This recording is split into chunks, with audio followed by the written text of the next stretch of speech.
Jaya Madhava Kunja Vihari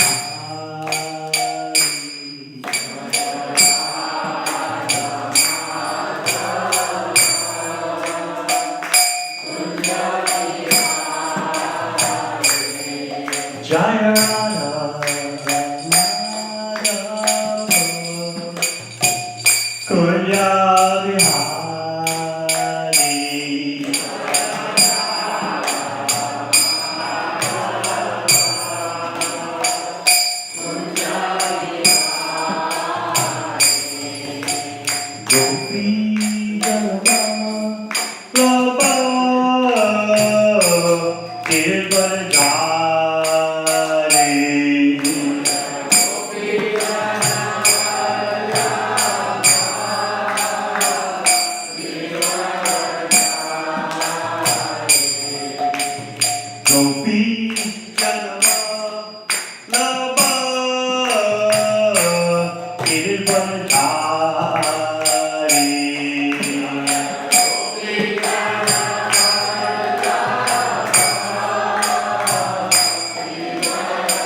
Yashodanandana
Hare Krishna, Krishna Krishna, Hare Hare, Hare Rama, Hare Rama, Rama Rama, Hare Hare.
Bhaktivedanta Swami Prabhupada ki Jai Shabam Samadhi Story Edisima Bhaktivedanta Swami Prabhupada ki Go Premanandi.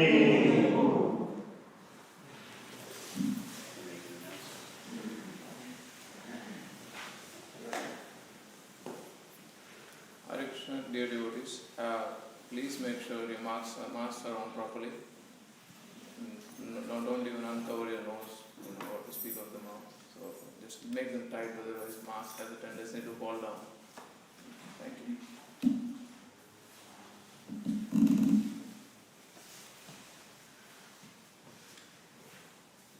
28.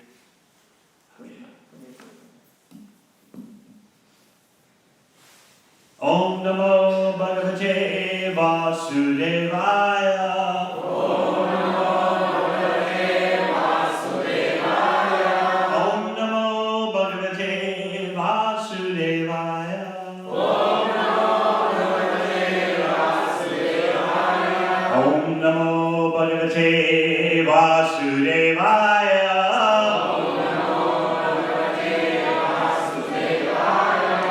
Śrīmad Bhāgavatam, 6th Canto, Chapter 1, The History of the Life of a Jamil, Text 28 and 29.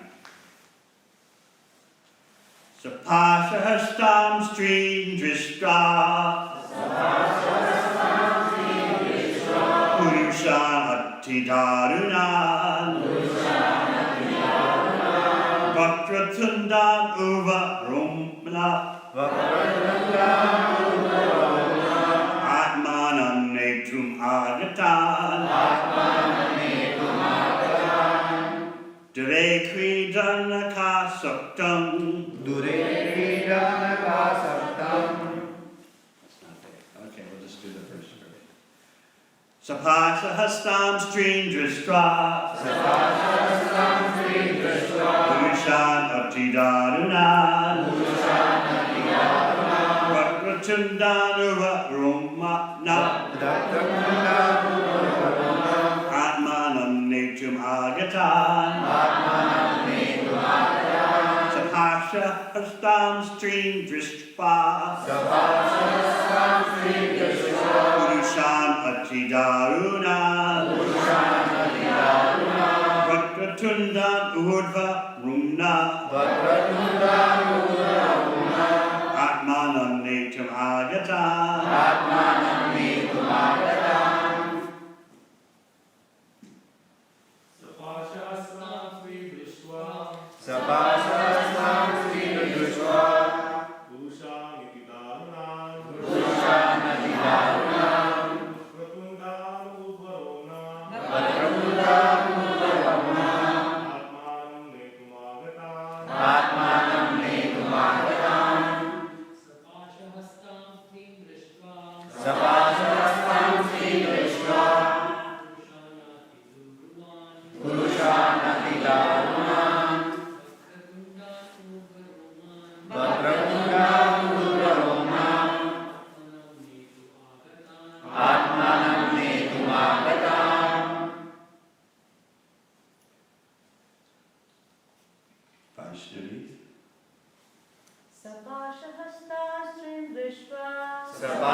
Dure Kridanakasaptam Putam Narayana Vayam Plavitena Sarenochchaya Ajuhava Kulendriyaha Saha, that person, Ajamil, Pashahastam, having ropes in their hands, Train, three, Dristra, seeing, Purushan, persons, Atidaruna, very fearful in their features, Vakratundan, with twisted faces, Urdhvarona, hair standing on the body, Atmanam, the self, Netum, to take away, Agatam, arrived, Dure, a short distance away, Kridanaka Asaktam, engaged in his play. Putram, his child. Narayana Ahvayam, named Narayana. Plavitena, with tearful eyes. Serena, with his voice. Which child? Very loudly. Ajuhava, called. Akula Indriya, being full of anxiety. Translation. Ajamila then saw three awkward persons with deformed bodily features, fierce, twisted faces, and hair standing erect on their bodies. With ropes in their hands, they had come to take him away to the abode of Yamaraja. When he saw them, he was extremely bewildered, and because of attachment to his child, who was playing a short distance away, Ajamila began to call him loudly by his name. Thus, with tears in his eyes, he somehow or other chanted the holy name of Narayana. Purport. A person who performs sinful activities performs them with his body, mind, and words. Therefore, 3 order carriers from Yamaraja came to take Ajamila to Yamaraja's abode. Fortunately, even though he was referring to his son, Ajamila chanted the 4 syllables of the Harinam, Narayana. And therefore the order carriers of Narayana, the Vishnu Dutas, also immediately arrived there. Because Ajamila was extremely afraid of the ropes of Yamaraja, he chanted the Lord's name with tearful eyes. Actually, however, he never meant to chant the holy name of Narayana. He meant to call his son. Translation again. Ajamila then saw 3 awkward persons with deformed bodily features, fierce, twisted faces, and hair standing erect on their bodies. With ropes in their hands, they had come to take him away to the abode of Yamaraja. When he saw them, he was extremely bewildered, and because of attachment to his child, who was playing a short distance away, Ajamila began to call him loudly by his name. Thus, with tears in his eyes, he somehow or other chanted the holy name of Narayana.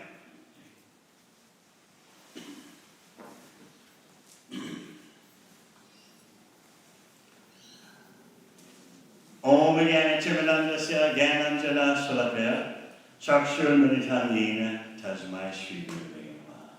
Jai Shri Krishna Chaitanya Prabhu Nityananda Shri Advaita Gadadhar Shivasadi Gaur Bhaktivedanta. Hare Krishna, Krishna Krishna, Hare Hare, Hare Rama, Hare Rama, Rama Rama, Hare Hare.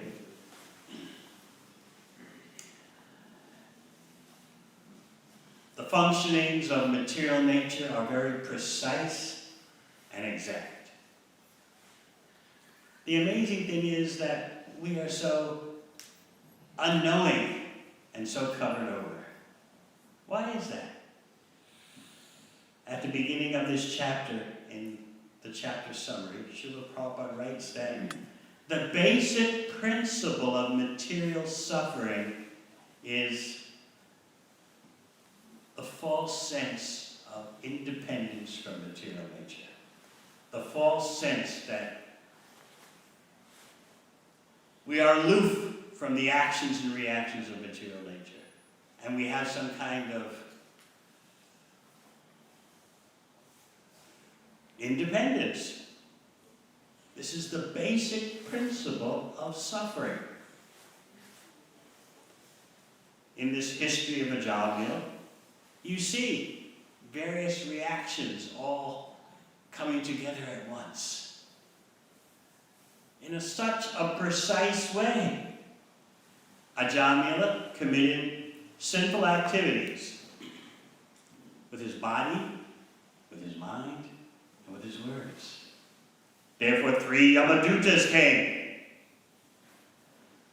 Similarly, somehow, Ajamila chanted the holy name of Narayana, 4 syllables, and therefore 4 Vishnu Dutas came. Such precision in events, such precision in these happenings seems to us to be phenomenal. But that is the way of existence. Everything is calibrated minutely, down to a detail. Let us consider Ajamila's past. He was born in a pious Brahmana family. Not a pure Vaishnava family, but a family that mixed Brahmana piety, punya, with some Vishnu worship.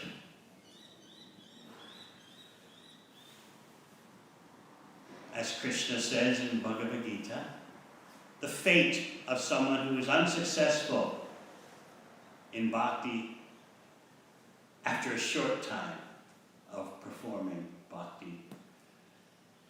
In their next life, they take birth in a family of pious brahmanas or a very wealthy family. Shuchinam Shrimatam Gehe Yoga Brashtarchai. So even though Ajamila hadn't taken birth in a family of pure Vaishnavas, nevertheless, his family background was of piety with some focus on Lord Narayana. Not pure, but with the desire to live a nice life, go to the heavenly planets, all by the mercy of Narayana. So, because the family was cultured, a cultured Brahmana family, they sent their son to the Gurukula. That was considered normal for advanced sections of the society. Now, of course, that's considered horrendous. Why should you have a child trained at such a young age to control the senses and be immersed in Shastric knowledge? No, our child should be trained for the Yuga Dharma. What's that? Who knows? Our child should be trained for IT. Or at least an accountant. But Gurukula? But no, Ajamila, his history occurred at a time when there was real human civilization. So therefore his parents, although not pure Vaishnavas, they were mixed.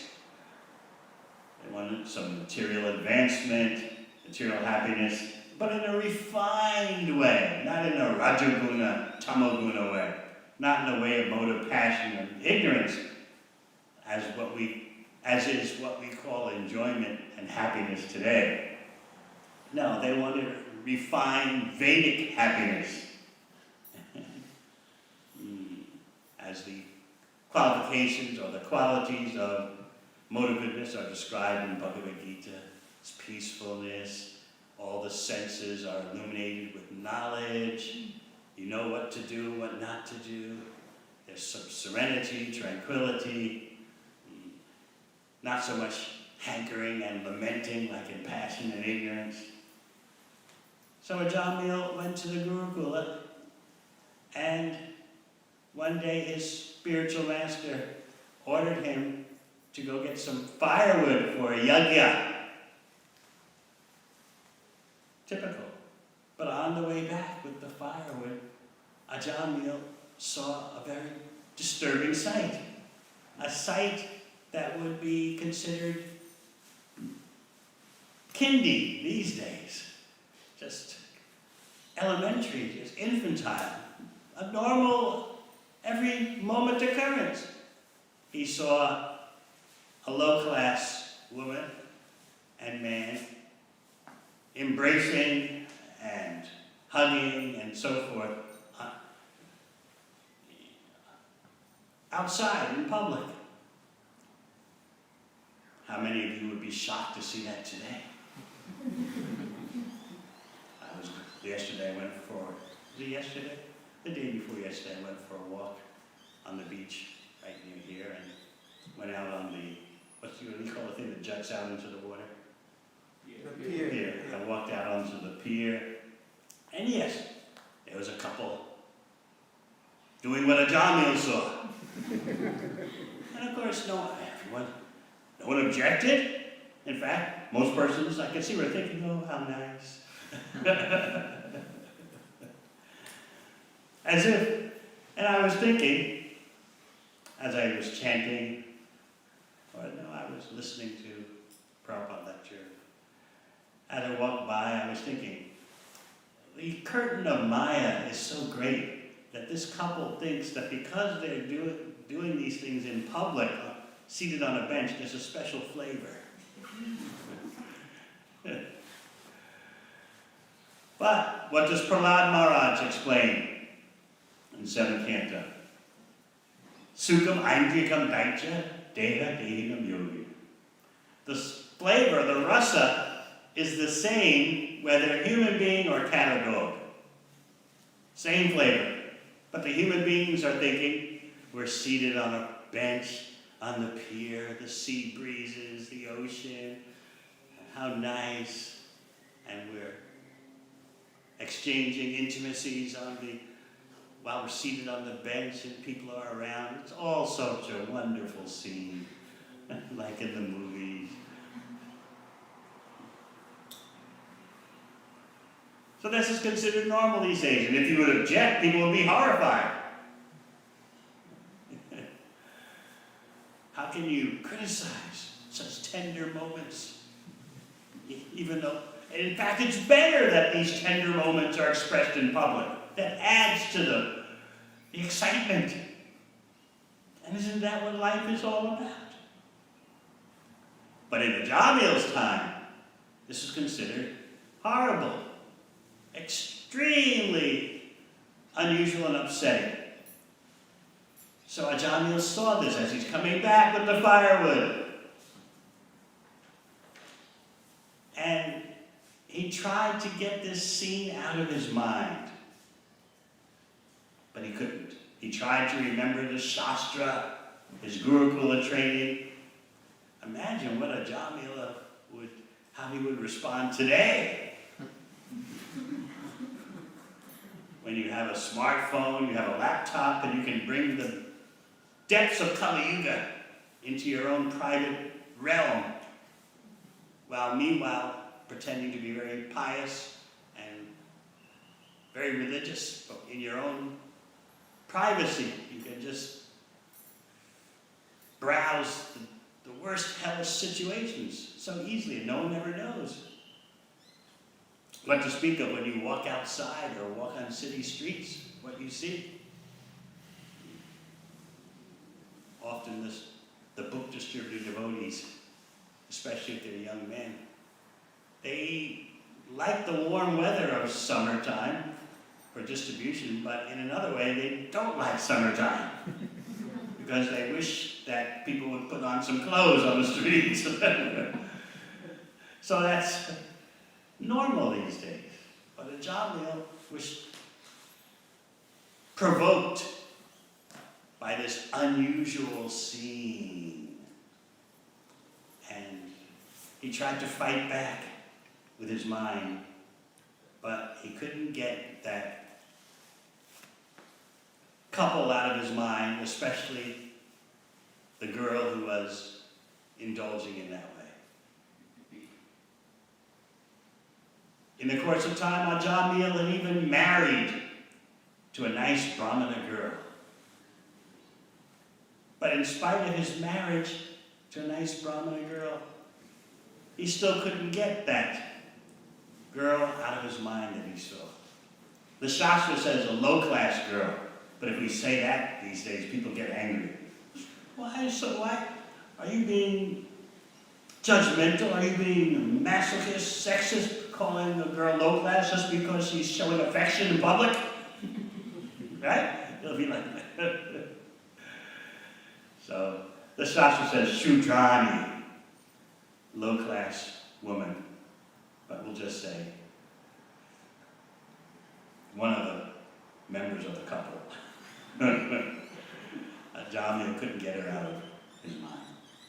Even though married, set up so nicely for a mode of goodness, Brahmana lifestyle. He left his Brahmana wife and moved in with that girl he saw on the park bench, engaged in intimacies.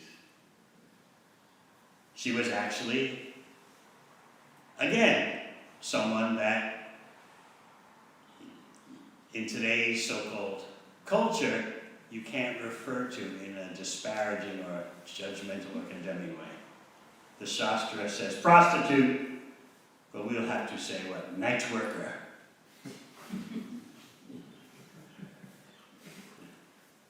So, Ajamil moved in with her and had 10 children from her. Even he was 80 or 88 years old, And he continued having children. And that's the son he named Narayan, the number 10 son, when Ajamil was in his 80s. He had spent decades committing criminal activities to maintain his family, his lady of bad behavior, and the children conceived of her. Ajamil would commit crimes. And the Shastra points out that he was also condemnable because of eating food cooked by her. In other words, if you eat food cooked by a sinful person, your consciousness becomes even more contaminated. So Ajamil was committing sinful activities right, left, and center. He was committing crimes to support the family. He was eating the food cooked by such a low-quality spouse. He was having children even though he's in his 80s. No question of vanaprastha. And so now he's dying. And who is coming at his moment of death? The Yamadutas. And you read, you hear their description. They're terrifying. Literally, they scare you to death. So part of the dying of a person living a material life is their body is breaking down, and so they're dying because of that. But also, they're scared to death. Not simply the body is breaking down from disease or experiencing some violence from someone else. Besides the body breaking down, you're so terrified upon seeing the Yamadutas that you're terrified to death. So this is what's going on in this verse. Now we might say, well, can we really believe this? But what do we really know about material nature? We operate in such ignorance.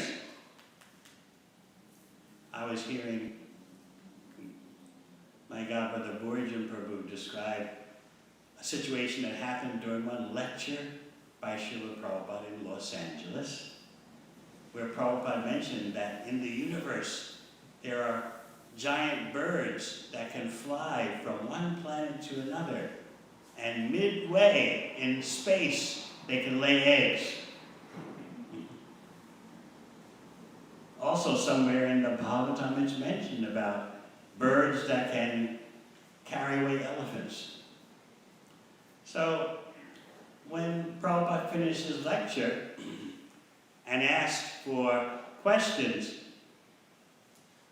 one, you could say brave person or foolish person, raised his hand and asked a question that probably was on everyone's mind, but very few wanted to ask it or knew how to ask it properly. But you see, for Srila Prabhupada, he's taking into account many angles. The consciousness of the person who asked the question, as well as the audience.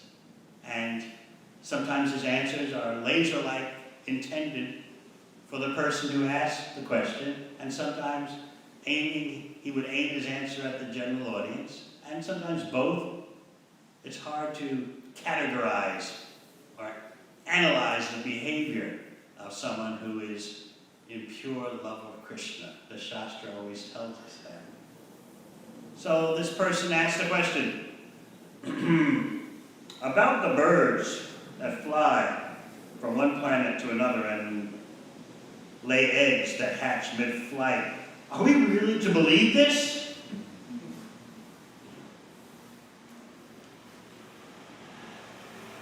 So Prabhupada looked at him and just very powerfully said, what do you know? You are still in the womb of your mother.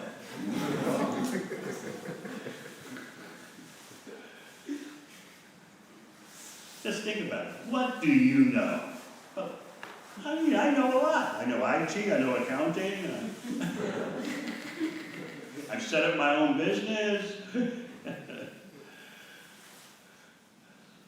We have this arrogance, this pride. No doubt Srila Prabhupada detected something in this questioner's consciousness. And so he gave him such a strong answer. The person, a few months later, disappeared into the material energy, and even years later, couldn't get that out of his mind.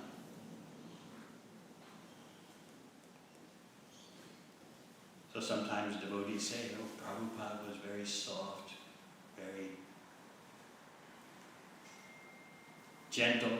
Yes, but also, as the Shastra says, soft as a rose and as strong as a thunderbolt.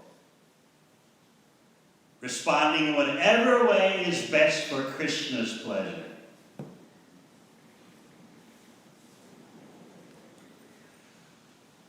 So we may think that this description of the Yamadutas is too much for us to buy into. Hindu folklore that your grandmother used to tell you. But what do we know? The fact is, we'll have to change this body. And what will our next body be? We live in a civilization that doesn't care about what the next body will be. It's not on anyone's agenda. It's not on their worry list. What everyone is thinking is how to get the most out of this life, how to express myself, how to use my talents, use my skills, how to feel fulfilled,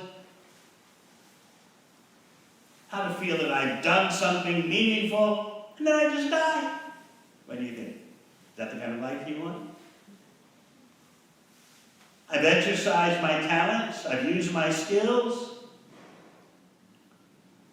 I've risen a little bit on the corporate ladder.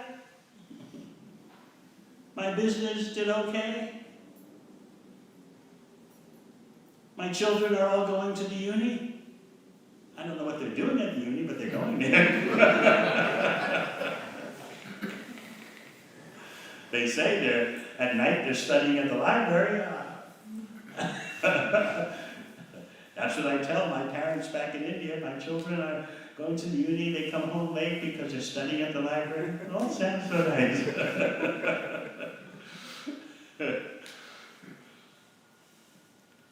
But as for what the next body will be, who thinks of that? Why should we care? So this is not human civilization.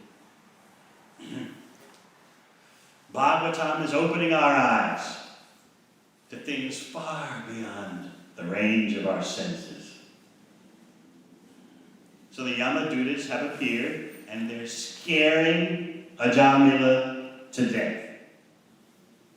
But Ajamila somehow or other uttered the four syllables, Narayana. Why did he do that? A remnant of his good fortune from his mixed background of Karmakanda and Bhakti.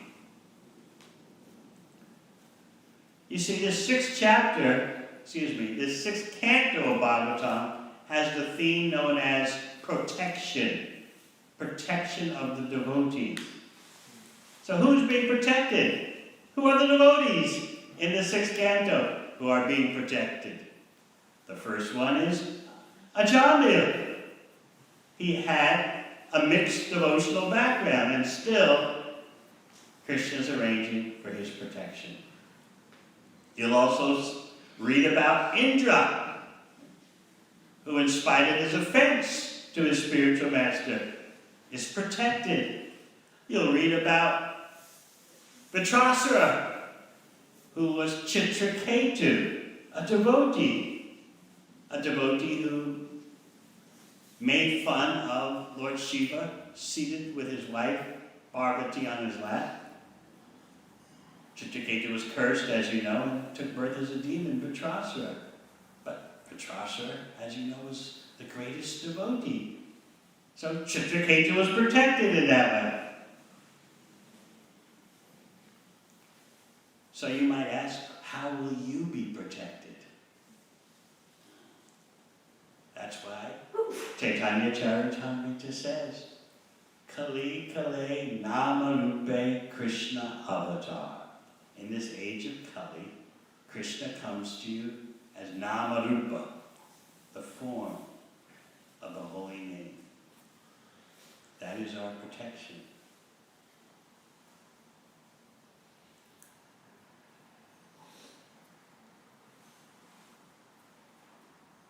You'll hear how the Yamadutas are astonished to see the Vishnudutas. What are you? They're in familiar colloquial language. Basically, although expressed more eloquently, the Yamadutas are saying to the Vishnudutas, what are you guys doing here? Or perhaps we would say in devotee lingo, what are you Prabhus doing here? We use the word Prabhu, but we use it in such a way that it's devoid of its original meaning of master.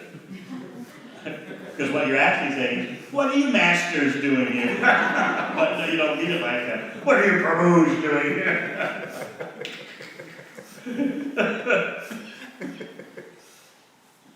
So that's the reaction of the Yamadutas. You all are so beautiful, and this is such a contaminated place. We're surrounding a dying, sinful man who lived with a prostitute and had children from her, ate her food, committed crimes to support her. So what are you doing here? 4 of you.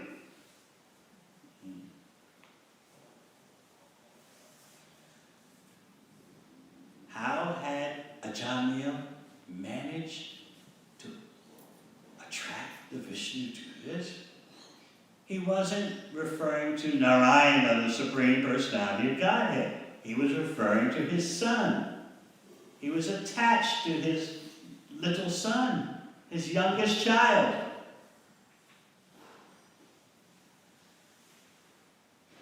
So this, as Srila Prabhupada will point out, is one of the advantages of having a spiritual name. That you'll remember it at the time of death, and others, even if they call out to you, they'll be chanting a spiritual sound vibration, which is for your benefit. So that's what Ajamil did. Narayana, Narayana, he's calling out to his son. And actually, he had been chanting Narayana before he died, but he was just referring to his son. But somehow, Ajamila managed to chant without offense. He was not committing sins on the strength of the holy name. He was just calling out to his son. He wasn't calculating, I'm committing sinful activities in the worst way, but I'm chanting the name Narayana, therefore my sinful activities will be minimized. That's the greatest offense, to commit sinful activities on the strength of the holy name. He wasn't doing that. He had forgot about Narayana, the Supreme Personality of Godhead, completely. And he was just calling his son, that's all. Somehow that he was impelled to name his son Narayana. That was his greatest fortune, it turns out. But that's not enough. Not only does he call his son Narayan, but at the time of death, he calls out to his son. But the Vishnudutas note, at the time of death, you have chanted the holy name, we're coming. Even though you were calling your own son, that's all. and you've managed to chant without offense. You're not chanting wishing to receive some absolution to your sins. You're not chanting. Some other Ajamila, you see, was so terrified, he just called out Narayan, free of any baggage. He chanted without any baggage, without any ulterior motives. This may be a little hard for us to understand. But don't try to imitate.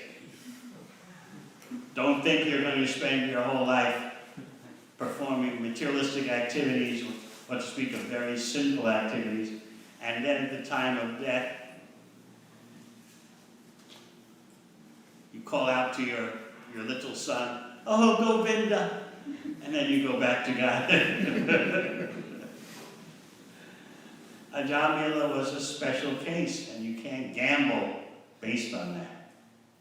And why should you gamble? Why should you take the risk? Why not spend the whole life in Krishna's service?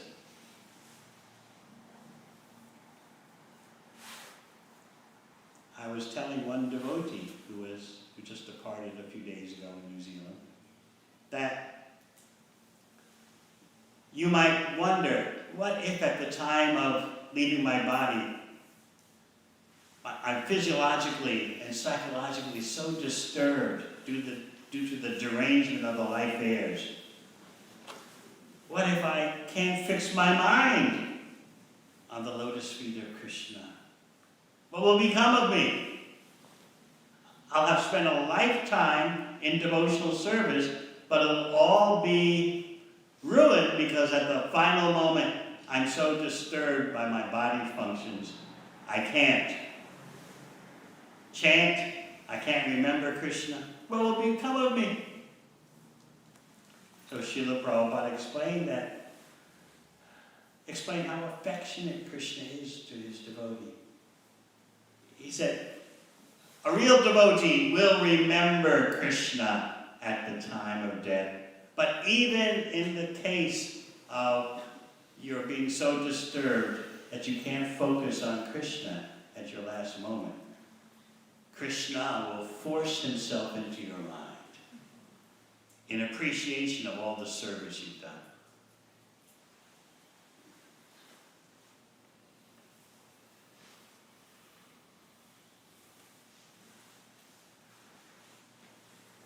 So yes, as stated in the beginning of the second canto, Ante Narayana Smriti, the highest perfection of life is not the development, it's not economic development, it's not the development of mystic powers, it is not the accumulation of pious activities. The highest achievement in life is to remember Narayan at the last moment.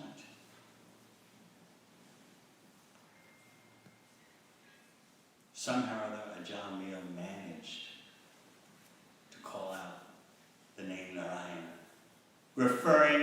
completely referring only to his son. But this is the result of having some kind of Vaishnava background, some taint, some mixture. What to speak of if you have a solid, pure Vaishnava background? What is your great fortune? Incalculable.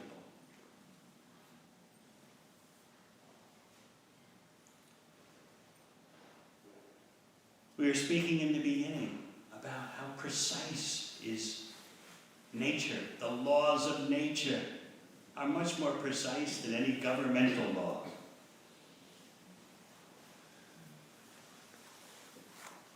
Just like we're experiencing with the virus. We have to take so many precautions. It's so inconvenient. We just want to be free, right? Who wants to wear masks? Who wants to be so concerned? But then you hear, oh, someone in the congregation, some children, some adults have contracted the virus. Now I should be careful. But unless it happens right in front of your eyes, you don't care. It's like the signs in Delhi, you know, on the main roads, lane driving. Everyone knows. Who cares? Who pays attention? So normally we're like that. We don't want to be restricted. Lane driving, mask wearing, distances between persons. We don't want to be bothered with that. We want to be free. Free of all restraints, free of all inhibitions. Just like so many young men who come from India to study in Melbourne, they tell me, they confess, that one of the things they're hoping for when they come to Australia is they can experiment with Australian life without the parents knowing. It's more free, they say. They tell me, we won't go as far as the Aussies, we won't go that deep into it. But we want to just see what it's like. A little meat eating, some intoxication, find some girls. We can't do that at home because grandmother is watching. And out of respect for our parents, we won't do that at home in India. But we are in Australia now, we're in Melbourne. And it's normal. We'll move in, we'll live with some girls, and what will we tell our parents? No, this is just an arrangement to save rent money. And the parents, oh yes, saving rent money, very good.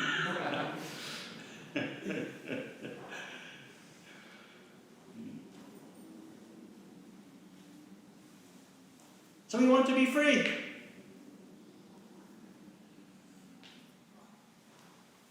But you can't be free in material existence.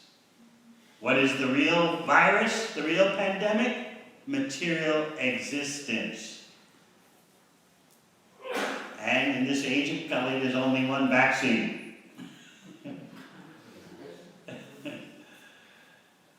That's the name of Krishna.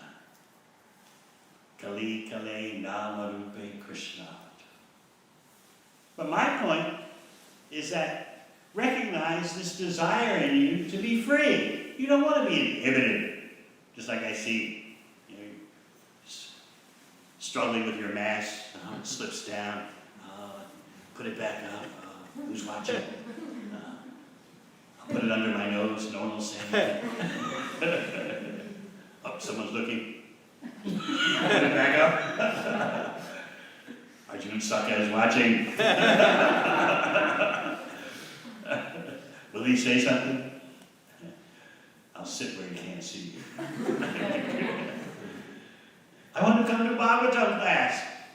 Well, why can't I just come to class and not worry about these masks and this and that and so on and so forth? This is our nature, to want to operate in the material world free of restriction. But that's not the way the machine of material nature works. Sometimes the Shastra describes material nature as a machine, and the body as a machine also. There are reactions, there are consequences. So again, if we look at the beginning of this chapter, I was quoting it earlier, the chapter summary.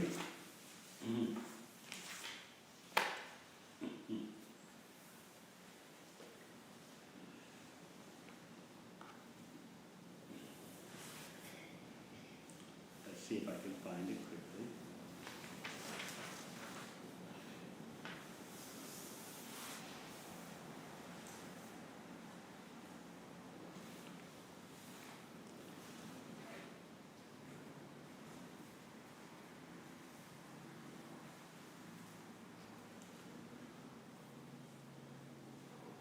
I'll just paraphrase, as I did in the beginning.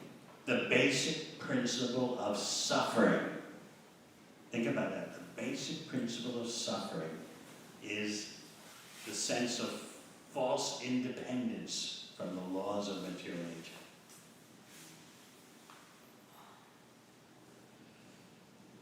Whenever someone says that they can conquer the laws of nature or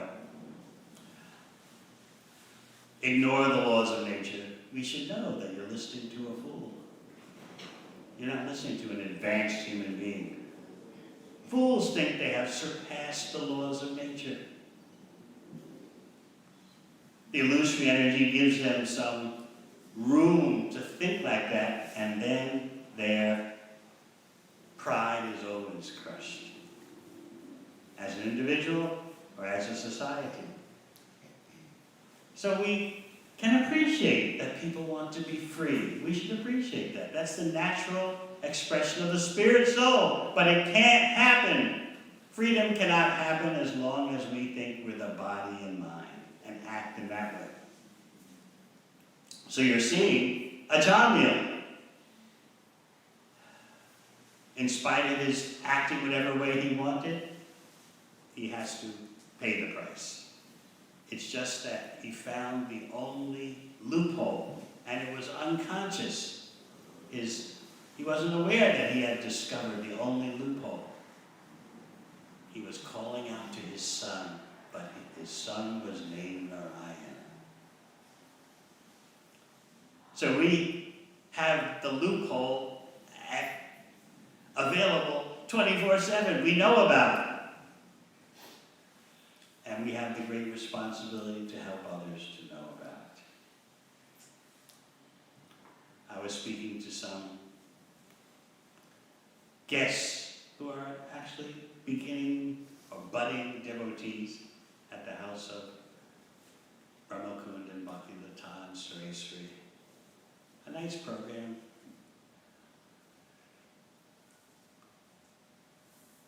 Just 4 or 5 Australians. And I could see they wanted to make spiritual advancement. And they were coming to grips with what a regulated life means. As Krishna says in the 2nd chapter of Bhagavad Gita, the regular principles of freedom. How can rules and regulations make you free?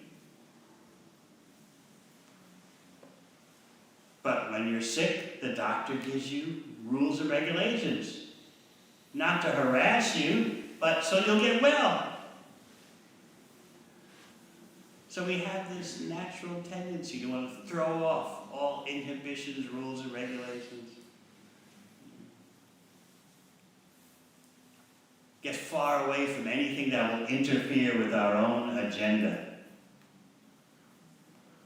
I know some devotees from Ahmedabad, but they're living in Japan now. Why do you think they're living in Japan? Well, they must have a good job there, yes, but there's another reason. Who can say? They want to get away as far as possible. They want to get away from their family scene in Gujarat because they say, all we do when we're there is go to a wedding every weekend. It's expensive, it takes too much time, but now we live in Japan, we can always say, oh, it's so difficult coming from Tokyo to Ahmedabad.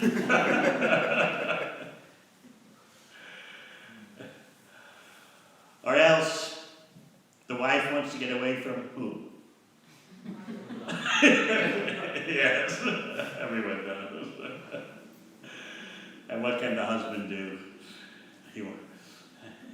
As one devotee in Canberra was telling me, a mantra I never heard before, but he probably heard all the time. Happy wife is the only way for a happy life. So we're always thinking how to have a better life. And a better life means free to express myself. This is especially so prominent in the Western world. In India, still you have a sense of duty. I I have a duty to my parents, I have a duty to my grandparents, duty to my children. That's corroding very quickly, though. And in the Western world, what is your duty? You only have a duty to your senses. Your duty is to please your senses, whatever way you want, and that's life.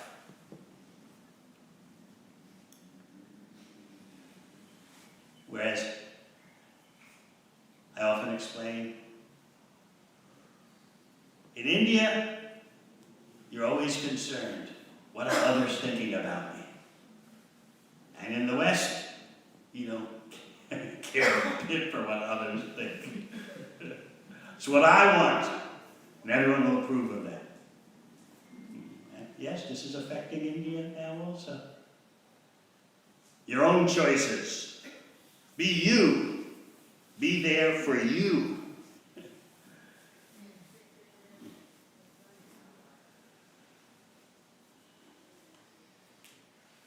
And what will material nature say? How will material nature respond?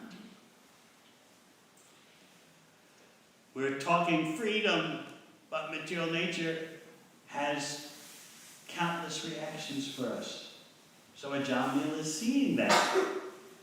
The whole debate between the Yamadutas and Vishnudutas will take place while Ajamil is in an unconscious state. So we'll talk more about that tomorrow. All right, any questions? Yes? We hear that Krishna is Bhava Rahi. So, where was Bhava in case of Ajamil? So, is that not relevant in this case? Where is Bhava. Bhava Rahi. Look what happened. Look how he's protected. A little bit of devotional background causes him to name his son Narayan.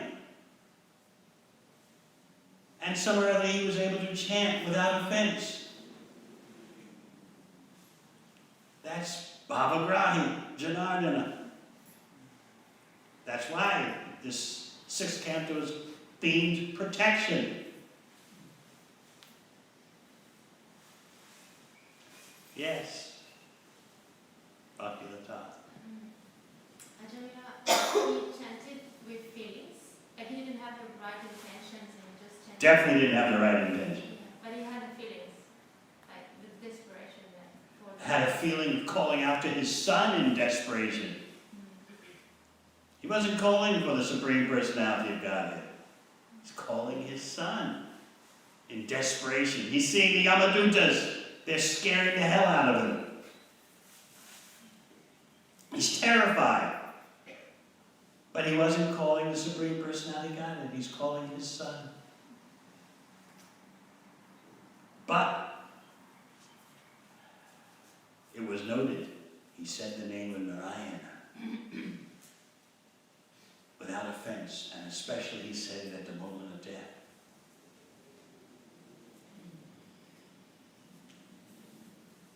One devotee in the USA, His Holiness Badrinarayan Maharaj, was telling me about his father's passing.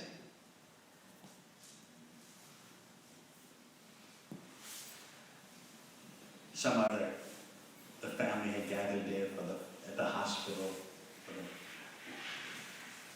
for the father's final moments. They didn't know exactly when. The father's laying in a hospital bed surrounded by all kinds of machines and wires. And so somehow or other, the family stepped out and left the devotee with his father. And all of a sudden at that moment, the alarms on the equipment that his father was wired to started going off, meaning this is the last moment. So the devotee yelled into his father's ear, because as you're leaving the body, your hearing is the last sense that remains functioning. Dad, this is it! This is it! Say Krishna! Say Krishna! father, some other man, is Krishna, and then dies. And then the family comes racing in, his brothers and sisters, non-devotees. Oh my God, he's gone. And you were here alone with him. You must be traumatized. Maybe we should go for a walk outside the hospital with you and try to help you over this. So the Maharaj just told them, I've got no issues.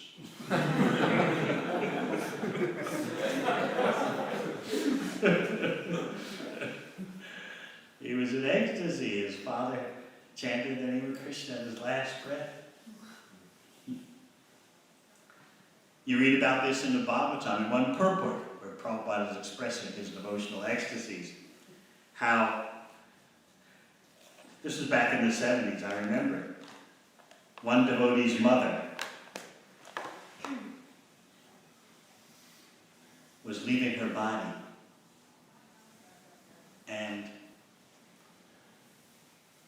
But it wasn't known when she was going to leave. So she, as she lay in the hospital bed, she asked her son, who's a devotee, just an American lady, asked her son, is your Krishna here with me now? Gone. She died. So Prabhupada writes in the purport that just see how potent the bhakti lifestyle is. The mother of a devotee who practiced nothing about bhakti, inquired about Krishna with her dying breath. So what to speak of someone who spends their whole life in Krishna's service, even when the body is so deranged and it seems that the devotee is forgetting Krishna?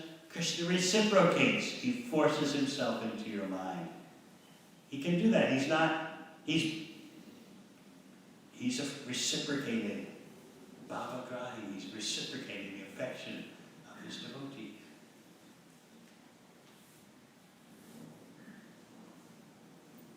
Anything else? Yes. Maharaj, like hearing about the history of Ajamil, it does give us a lot of hope when we hear about Ajamil. But like you said, it might not, I don't know if it applies to our life, because we also hear every morning we chant Bahu Nam Janma, Bahu Janma Kareyadi Shravana Kirtanam. So if we are infested with the offenses, it is very difficult to get that Krishna prem, which is the ultimate goal of the chanting, and which will then take us back to Krishna's lotus feet. So in Ajamil's case, like he chanted without offenses, but he had also, for example, rejected his wife who was a Brahmana, his parents he had kicked out of his house. So those were some of the offenses he had done in his life, isn't it? So how do we reconcile our life against Ajamil's life, and what goal we will get from our chanting? Somehow or other, Ajamil was chanting without offense. So our goal is to chant without offense. And Krishna will appreciate our efforts. Just like when your children seek to obey you, you appreciate it. At least they're trying. You give them credit for trying. They may not do everything perfectly the way you want, but... So Krishna is not cruel. We have this idea that Krishna is some kind of torturer. He dangles bhakti in front of us, which is so sweet, but makes it impossible for us to attain. Right? We have this idea that Krishna is very cruel. Whereas Durga is very merciful mom. She gives material opulence. What does Krishna give? He just dangles bhakti in front of us and tortures us.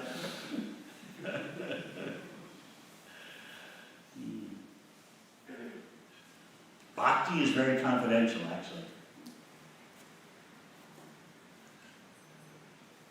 And sometimes the secret glories of bhakti are not exposed. Tomorrow we may speak more about how Śrīmad Bhāgavatam describes that what Bharat Maharaj went through, what Maharaj Niga went through, even what the Pandavas went through in gambling, these were great souls, not actually entangled, but they're just demonstrating to us a lesson. And they're also protecting the confidentiality of bhakti, so that someone will think, oh, they're just ordinary. Look what happened to them. Look what happened to Bart. On the platform, a preliminary love of God, bhava, and he got attached to a deer. What's the use of my performing bhakti? Just see. The Pandavas gambling, losing everything, even their wife. What is this bhakti? Maharaj Niga giving so much charity, so many cows, you can't count. Yet, look what happened. Lizard. Better worship the devatas.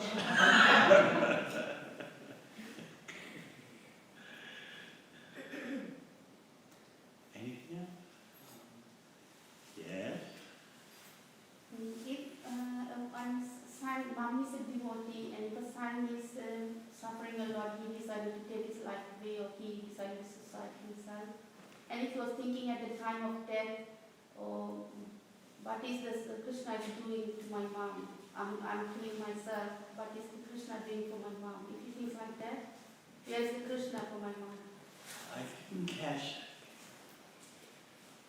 You heard? She's saying if mother is a devotee and son, due to whatever reason, commits suicide, Who commits the suicide? son commits suicide, and the son is thinking, what is Krishna doing to my mother when I'm committing suicide? So that's the question she's asking. Mom is losing her only son. What is Krishna doing for my mom? So mother is losing the son, and son is committing suicide. So the son is thinking, what is Krishna doing for my mother? That's the question she's asking. In other words, the son has no idea of the benefit he'll get because of having a mother being a devotee. Is that it? It is a tragedy, of course, the son committing suicide. But somehow or other, if his mother is a devotee, he must have done some service, knowingly or unknowingly. Just like my mother, sometimes she gives me a donation, and she always says, this is not for Krishna. In the days when people would use checks, maybe 20 years ago, she would send me a check, and write, on the check you can write, and she would write on the check, for shoes, not for Krishna.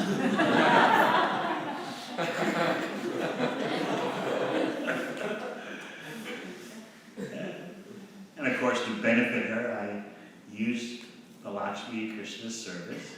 And then later, she asked me, you didn't give that money to Krishna, did you? And I just tell her, I gave it to Govinda.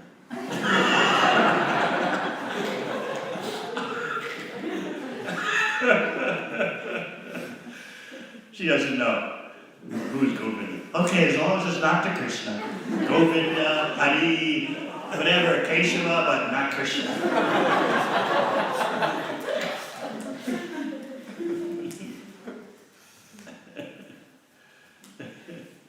She just knows some of the names of Krishna before she retired as a hospital administrator, many doctors and nurses from India with names like Hare and Keshava. So, but she doesn't know that they're names of the Supreme Personality of Godhead. Okay, you're using it for Govinda. That's all right, as long as it's not for Krishna. But she's serving someone who's trying to be a devotee, so unconsciously she'll get credit. That reminds me of something Srila Prabhupada told His Holiness Giriraj Maharaj. He wrote him that because it's such a common phenomenon outside of India that the parents of Western devotees have no idea what their children are doing. No idea. But Srila Prabhupada explained that for these parents of such devotees, at their last breath in this body, they'll get an insight into the incalculable value that they're getting because one of their children became a devotee at their last breath. So I always tell my mother that you'll understand one day. What do you mean? What do you mean? You'll understand. There'll come a time when you'll understand. When? How can you say that? There's only one way. Jesus is the only way.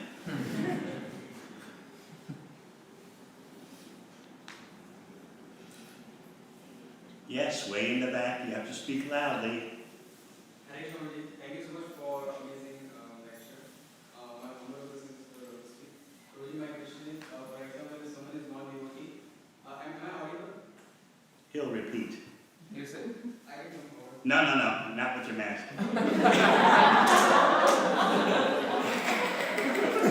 I was ready for that one.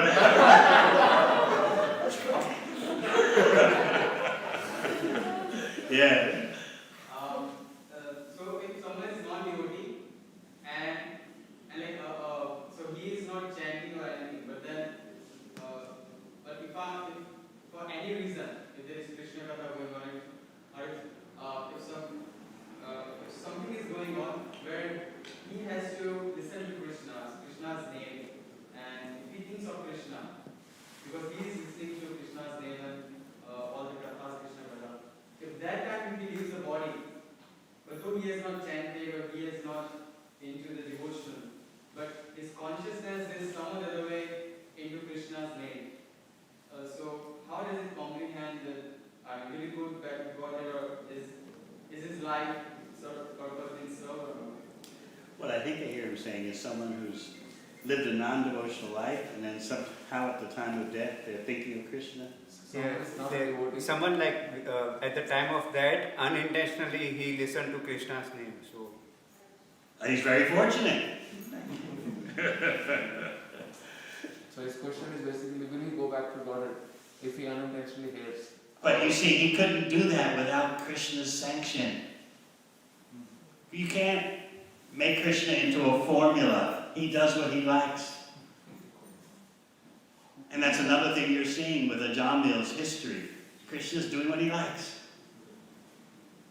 This is personal.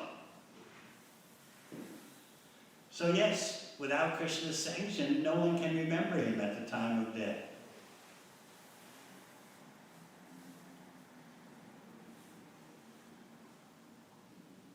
So it is possible for someone to have that great fortune. But you shouldn't gamble away your life thinking that way. Well, I have a friend who did nonsense all his life, like a John Mayle, and then some or other, in his last moments, he heard someone reading Ramayana to him.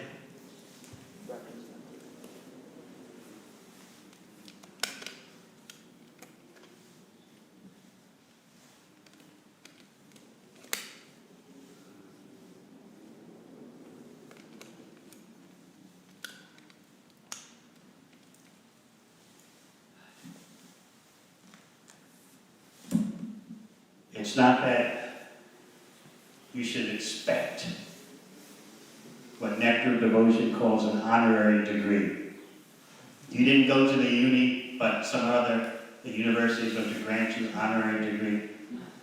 Can you base your whole life on that? It happens. Just like someone winning the lottery. Yes, someone wins, but the odds are so against you, the statistics are so much against you. Are you going to base your whole life on, I'll just buy lottery tickets every day, which is gambling, we don't do. Who knows, one day I may win.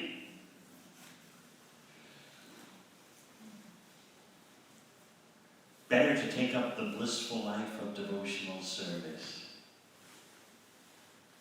Don't gamble with your human form of life. But the fact is, Krishna's independent. He's personal. Persons have their own personal sweet will.